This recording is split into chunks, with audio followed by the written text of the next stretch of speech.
Good morning student. कल हम आप लोगों को पहले चैप्टर का स्मरणीय बिंदु बता रहे थे, कुछ बताए थे और कुछ कहे थे कि आप लोग देखिएगा तो आप लोग पढ़े होंगे, ठीक है, और नहीं पढ़े तो उसको आप जरूर पढ़िए। लेकिन जितना भी हम आपको स्मरणीय बिंदु से पहले भी आपको बताए हैं, अगर एक बार आप उसको पढ़ लेते हैं उसके बाद स्मरणीय बिंदु को आप पढ़ते हैं तो आपको पढ़ने और समझने में और भी आसानी होगी, ठीक। तो चलिए, पहला चैप्टर कंप्लीट हो चुका है, लेकिन इसमें कुछ हम अभ्यास को देख लेते हैं, कुछ प्रश्नों को देख लेते हैं। आप लोगों के पास किताब होगा तो आप बहुविकल्पीय प्रश्नों को, अतिलघुत्तरीय प्रश्नों को एक बार जरूर देखिएगा किताब से ही, भले ना लिखें। आप लोग बहुविकल्पीय प्रश्न किताब से देख लें, अतिलघुत्तरीय प्रश्नों का जवाब आप लोग लिखें कॉपी में, ठीक है। बहुविकल्पीय को ऐसे रट ले जो है बुक से ही, लेकिन अतिलघुत्तरीय और जो लघुत्तरीय प्रश्न है उनका जवाब आप लोग कॉपी पे, मतलब प्रश्न क्वेश्चन और आंसर जो है उनका आप लोग लिखें, ठीक। तो चलिए, हम आपसे प्रश्न करते हैं और फिर आपको हम जवाब देते हैं, लेकिन आप पूरा वीडियो देखते रहें, पूरे प्रश्नों को सुनते रहें। हम प्रश्न पढ़ते हैं, आपको हम 2-4 सेकंड का समय देते हैं, उसके बीच में आप जवाब अगर जान रहे हैं तो जवाब ही, अगर आप जवाब जान रहे हैं तो कॉपी पर आप मतलब रफ ले लें, उस रफ पर लिखा करें और देखिए आप कितना पढ़े कितना भूले, ठीक है। चलिए, पहले बहुविकल्पीय प्रश्न ही शुरू करते हैं। आज पहला बहुविकल्पीय प्रश्न दिया गया आपका कि निम्नलिखित में से द्रव्य नहीं है। किताब अगर आप लोगों के पास होगा तो हमारा प्रश्न आपको पता चल गया होगा और आप जवाब भी उसमें से ढूंढ लिए होंगे। अगर जिसके पास किताब नहीं है उनके लिए हम ब्लैक बोर्ड पे भी लिख देते हैं प्रश्नों को, क्योंकि सिलेबस बहुत ज़्यादा नहीं है रसायन विज्ञान का। अगर हम लगातार 1 हफ्ता पढ़ाते रहे, मतलब 4 महीने में 4 हफ्ते होते हैं, 4 हफ्ते अगर हम पढ़ा देते हैं, हर हफ्ते मतलब एक चैप्टर खत्म हो जाएगा और कुल मिलाकर के अगर हम देखें 2 महीने में पूरी किताब खत्म हो जाएगी, ठीक। लेकिन ऐसा नहीं, हम आपको धीरे धीरे एक एक पॉइंट को कवर करते हुए चलेंगे, लेकिन आप लोग केवल हमारा साथ दें बस। चलिए, पहला प्रश्न आपका दिया गया किताब में कि निम्नलिखित में से द्रव्य नहीं है, और विकल्प प्रश्न नहीं है। निम्नलिखित में से आप लोग क्वेश्चन लिख लीजिए, निम्नलिखित में से द्रव्य नहीं है, ये आपका क्वेश्चन है। विकल्प दिया गया आपका, कांच दिया गया, कांच, लकड़ी, कांच दिया गया, लकड़ी दिया गया। तीसरा विकल्प आपकी वायु दिया गया और चौथा विकल्प आपका प्रकाश है। तो आप लोगों को आंसर इसका कंफर्म हो गया होगा, ठीक। बताइएगा कौन सा विकल्प सही इसमें सभी लोगों को कंफर्म है। इन सभी में से किसमें पदार्थ के गुण नहीं पाए जाते, मतलब कौन सा ऐसा पदार्थ है जो ना तो स्थान घेरता है और ना ही जिसमें भार होता है। तो आप बेहिचक बता सकते हैं वो पदार्थ उस प्रकाश है। ये द्रव्य नहीं है, प्रकाश द्रव्य नहीं है, क्योंकि ये तो ना तो स्थान घेरता है और ना ही इसमें भार होता है। पहला क्वेश्चन आप जाने। तो इस तरह से अगर कोई भी क्वेश्चन पूछा जाए, आप द्रव्य की परिभाषा जानते हैं, अपने दैनिक जीवन में उसे देखते हैं, तो इस तरह के प्रश्नों को आप कर सकते हैं, तो ठीक। अगला प्रश्न आपको बोलते हैं गैस द्रव्य की वह अवस्था है। दूसरा प्रश्न आपका गैस द्रव्य की वह अवस्था है। गैस द्रव्य की वह अवस्था है जिसका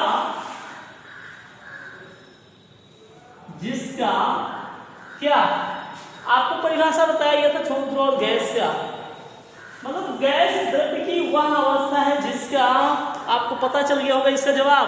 तो सीधे जवाब बोलते हैं, क्योंकि इसके और 4 विकल्प थोड़े बड़े बड़े हैं, ठीक है, तो सीधे हम सीधे जवाब देते हैं यहाँ पे। आप किताब खोल के देखिएगा। तो गैस द्रव्य की वह अवस्था जिसका आकार और आयतन दोनों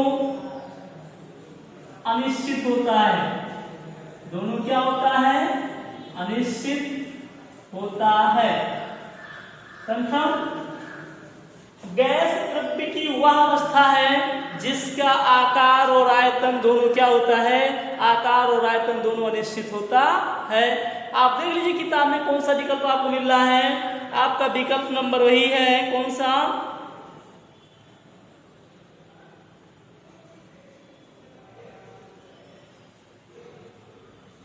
हाँ, विकल्प नंबर से आपका दिया गया आयतन और आकार दोनों क्या होते हैं? अनिश्चित होते हैं।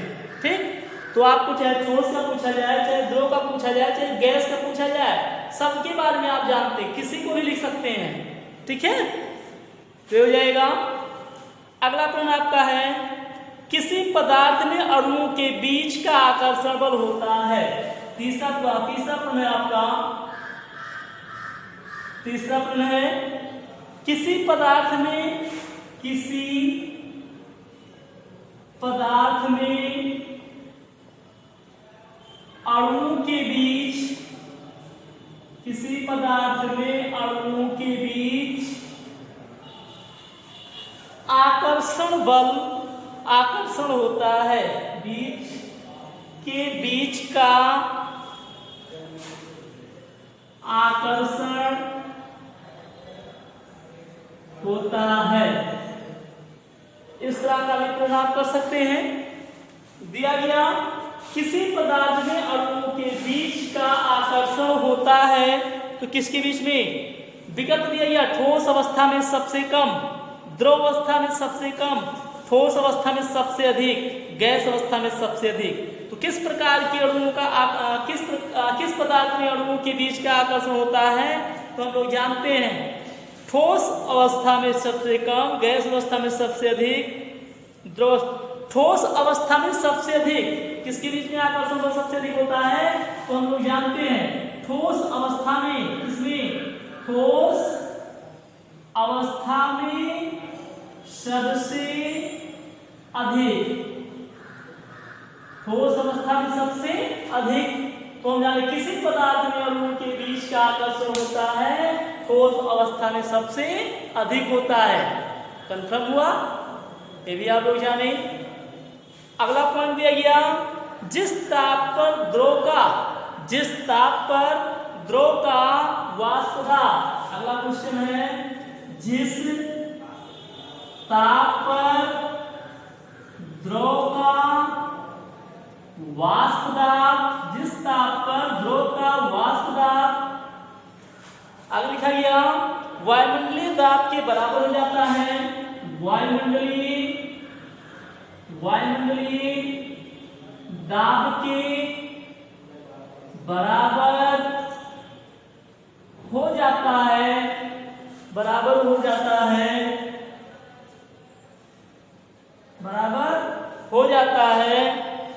उस ताप को कहा जाता है, उस ताप को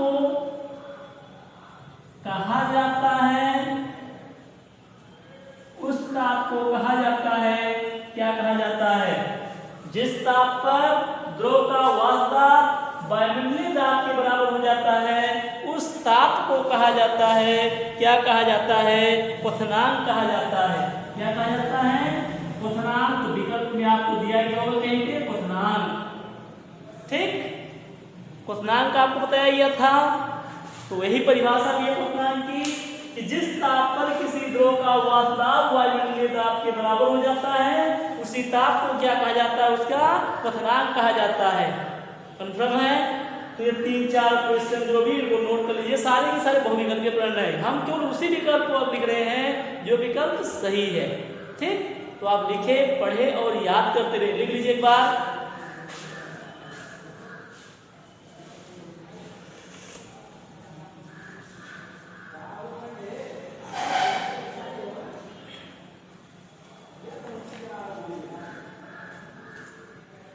हो गया। चलिए इसको मिटाते हैं, आगे जो देखते हैं।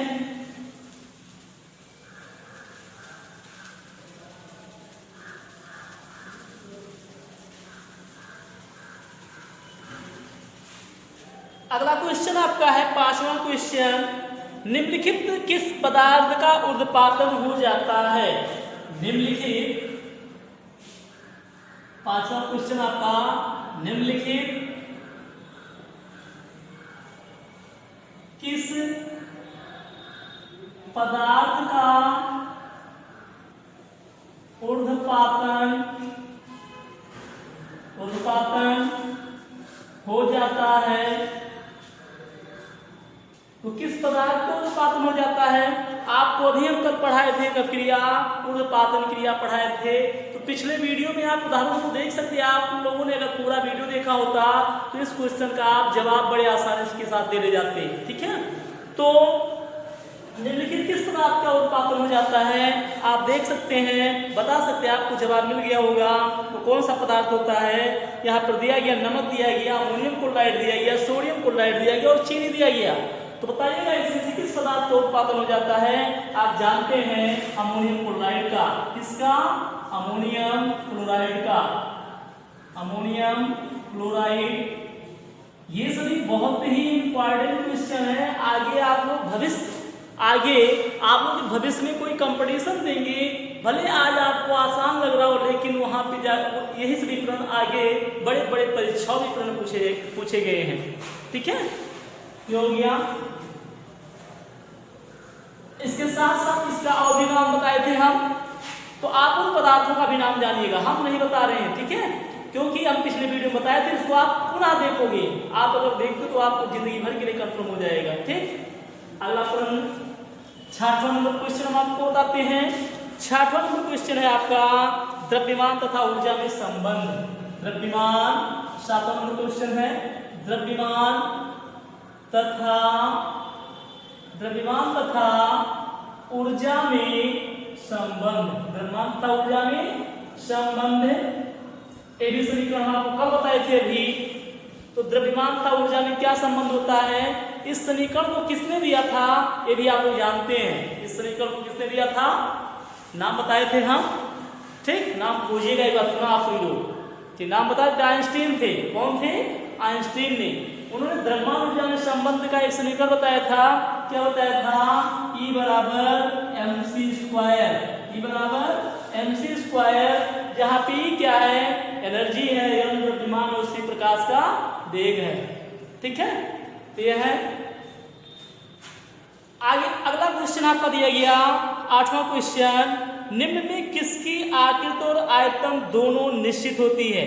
निम्न में से किसकी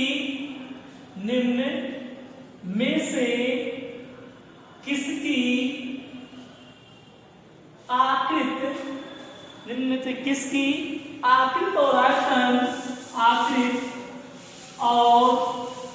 आयतन दोनों निश्चित होता है? दोनों निश्चित होता है। यदि आपको कंफर्म ही है, कुछ बताना नहीं है इसमें। निम्न में से किसकी आकृति और आयतन दोनों निश्चित होती है? तो आप लोग जानते हैं किसकी? ठोस की। किसकी? ठोस की। तो यहाँ पर ठोस दोनों नहीं दिया, बल्कि दिया गया वायु दिया गया, पारा दिया गया, जल दिया गया, लोहा दिया गया। वायु, पारा, जल, लोहा। तो इनमें से किसकी आकृति और आयतन दोनों निश्चित होती है? तो लोहे की आकृति और आयतन दोनों निश्चित होती है। लोहा क्या है? लोहा की आकृति और आयतन दोनों निश्चित होती है। हो जाएगा ना? क्यों? क्योंकि आप जानते हैं लोहा किस अवस्था में पाया जाता है? लोहा ठोस अवस्था में पाया जाता है, और हम लोग जानते हैं ठोस का आकार और आयतन दोनों क्या होता है? निश्चित होता है। ठीक, समझ में आया? हो जाएगा। तो कोई जरूरी नहीं कि एकदम जैसे परिभाषा से हट करके भी इस तरह से पूछा जा सकता है। तो आप थोड़ा दिमाग लगाए, जवाब बड़े आसानी के साथ दे सकते हैं। ठीक, हो गया। अगला क्वेश्चन दिया गया, निम्न में से कौन सा पदार्थ बिना पिघले वाष्प बन जाता है? निम्न में से, ये भी क्वेश्चन आप बहुत अच्छा क्वेश्चन है, आपको इसको जानना चाहिए और जान भी रहे हैं। निम्न में से कौन सा पदार्थ कौन सा पदार्थ, निम्न में से कौन सा पदार्थ बिना पिघले वाष्प बन जाता है? निम्न में से कौन सा पदार्थ बिना पिघले वाष्प बन जाता है? वाष्प बन जाता है। निम्न में से कौन सा पदार्थ बिना पिघले वाष्प बन जाता है? तो भी आप लोग जान रहे, बताइएगा, कौन बताएगा? पदार्थ यहाँ पर दिया गया, नमक दिया गया है, चीनी दिया गया, पारा दिया गया और कपूर दिया गया है। तो क्या होगा? कपूर है। कपूर भी एक ऐसा पदार्थ है, आप लोग जान रहे हैं, कैसा पदार्थ है? ऊर्ध्वपातज पदार्थ है। इसमें भी कौन सी क्रिया होती है? ऊर्ध्वपातन की क्रिया पाई जाती है। हो जाएगा, नोट कर लीजिए इसको भी।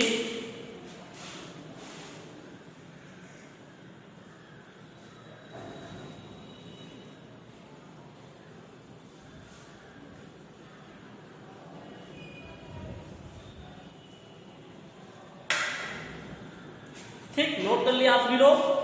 चलिए अगला क्वेश्चन देख लेते हैं हम।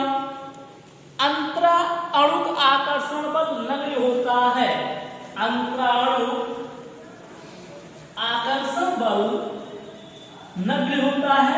आप ये भी जान रहे हैं, कुछ बताना नहीं। अगर आपने हमारी बातें सुनी है, हमारा वीडियो देखा है, तो आप बड़े आसानी के साथ सारे प्रश्नों का जवाब दे सकते हैं। लेकिन अगर नहीं देखे हैं तो कुछ भी समझ में नहीं आएगा। ठीक है, तो देख लेते हैं हम। यहाँ पे दिया गया अंतराणुक आकर्षण बल नगण्य होता है। अंतराणुक आकर्षण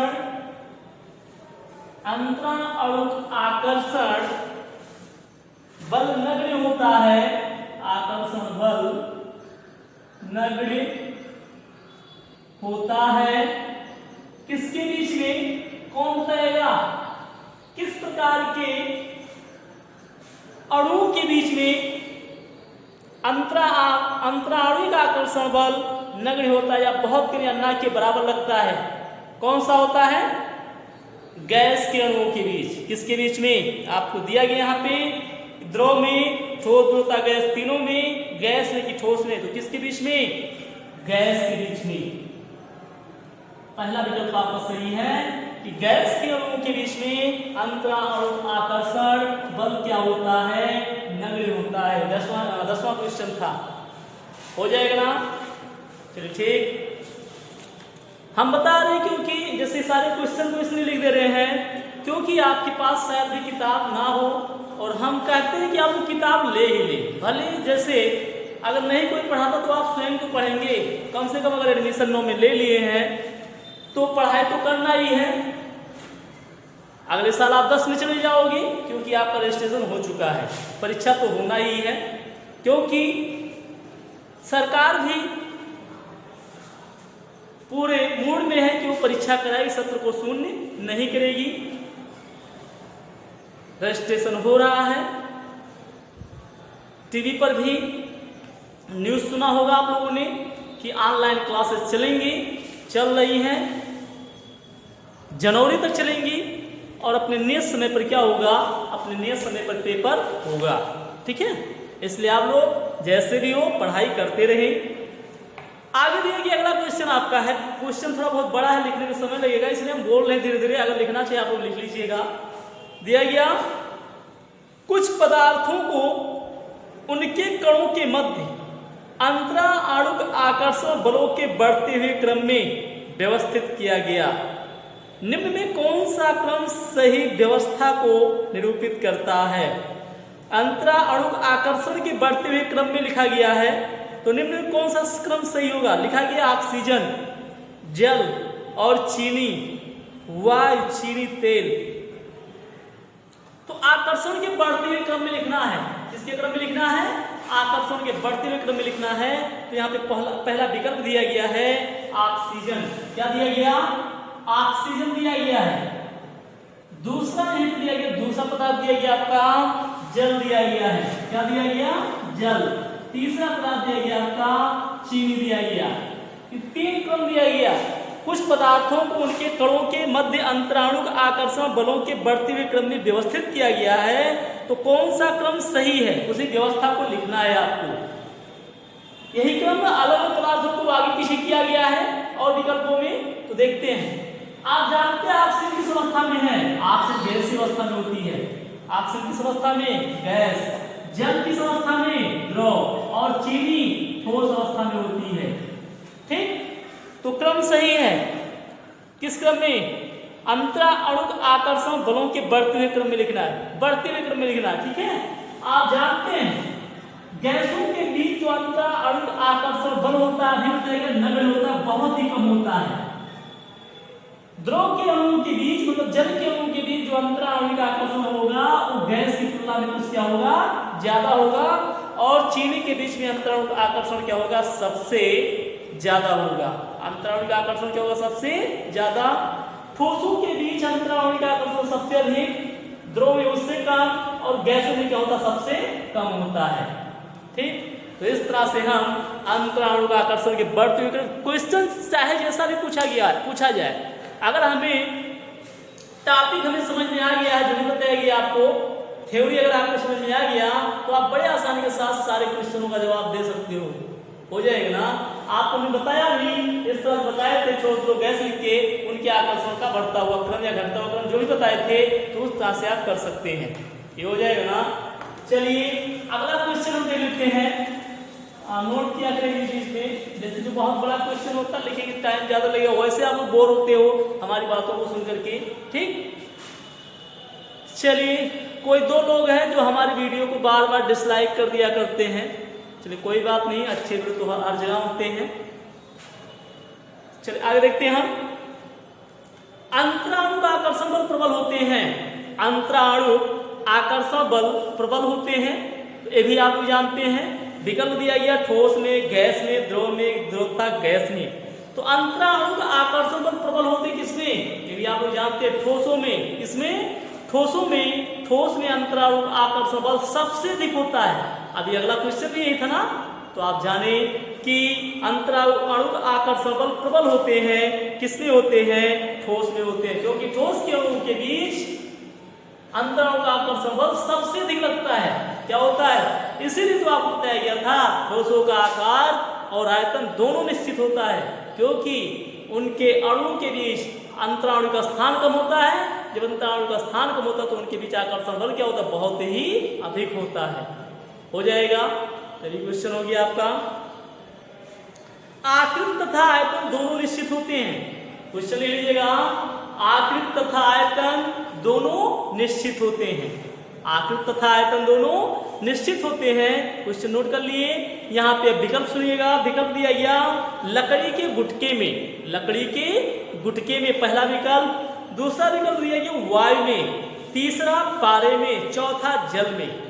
तो आकृति तथा आयतन दोनों निश्चित होते किसमें? लकड़ी के गुटके में, क्योंकि लकड़ी का गुटका कैसा होता है? ठोस होता है, और आप जानते ठोस के आकार और आयतन दोनों निश्चित होता है। और विकल्प दिया है वायु दिया है, पारा दिया है, जल दिया गया है, सब गैस है, द्रव है। और आप पहले से पढ़ चुके हैं गैसों का आकार और आयतन दोनों क्या होता है? गैस का आकार और आयतन दोनों क्या होता है? निश्चित। द्रव का आकार निश्चित और आयतन निश्चित। ठीक, आप पहले से जान चुके हैं। इस तरह के क्वेश्चन आप कर सकते हैं। अगला क्वेश्चन दिया गया स्थान घेरता है। एक क्वेश्चन आप लोग बेहिचक सभी लोग जानते होंगे। बोला गया स्थान घेरता है। विकल्प दिया गया यहाँ पे ठोस, द्रव, गैस, तीनों ठोस, द्रव तथा गैस। तो बताओगे स्थान घेरता है, कौन स्थान घेरता है? ठीक, तो आप जानते हैं जो भी द्रव्य होते हैं वो स्थान घेरते हैं, और आप जानते हैं ठोस, द्रव और गैस तीनों क्या है? द्रव्य ही हैं, द्रव्य की अवस्थाएं ही हैं। अर्थात तीनों स्थान घेरती हैं। ठोस, द्रव, गैस तीनों क्या करती है? स्थान घेरती हैं। हो जाएगा। चलो ठीक। अगला क्वेश्चन है निम्न में से किसका आयतन निश्चित नहीं है? निम्न में से किसका आयतन निश्चित नहीं है? क्वेश्चन नोट कर लीजिएगा। निम्न में से किसका आयतन निश्चित नहीं है? विकल्प दिया गया यहाँ पे जल और बर्फ। क्या दिया गया? जल और बर्फ। दूसरा दिया गया जल। तीसरा दिया गया जलवाष्प। चौथा दिया गया बर्फ। तो बताइएगा यहाँ पर किसका आयतन निश्चित नहीं है?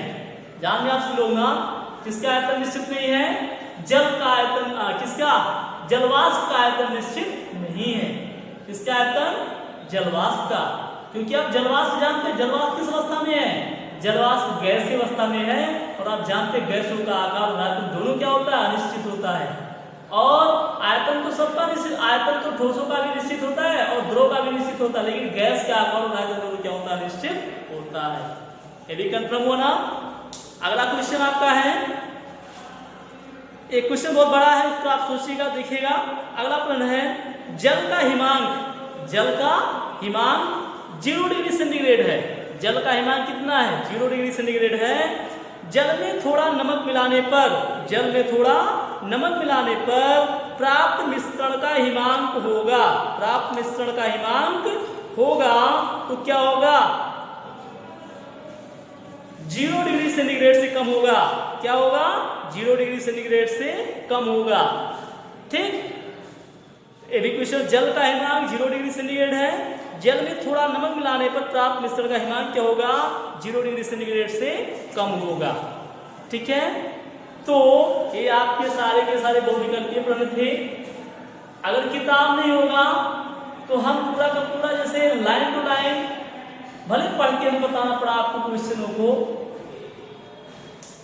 बता दिया गया। आप पूरा वीडियो देखेगा, बहुविकल्पीय प्रश्न भी आपका कंप्लीट करा दिए हम। ठीक, आगे कल हम अगले वीडियो में आपको बता देते हैं अतिलघुत्तरीय प्रश्न, और इन प्रश्नों को आप नोट भी करेंगे, अतिलघुत्तरीय प्रश्नों को आप नोट भी करोगे। ठीक है, और कोई भी कुछ शायद कापी पर कोई लिख नहीं रहे हैं, कापी पर एक कापी बना लीजिए आप केमिस्ट्री का और उसका नोट बनाते रहें। और अगर आप चेक कराना चाहें तो हमारे व्हाट्सएप नंबर पे उसका फोटो सेंड कर दिया करें, जिससे पता चल जाए कि आप लोग पढ़ रहे हैं और लिख रहे हैं। ठीक है, हो चलिए किसी दिन हम आपका टेस्ट भी ले लेते हैं, ऑनलाइन टेस्ट। ठीक है, ऑनलाइन टेस्ट होगा, जैसे यहाँ से क्वेश्चन देंगे, आप तुरंत आप जवाब देंगे। ठीक, टेस्ट भी हो जाएगा आपका, आप लोग पढ़ते रहें। ठीक, ओके, कल आपको हम अतिलघुत्तरीय प्रश्नों का नोट बनवाएंगे। धन्यवाद।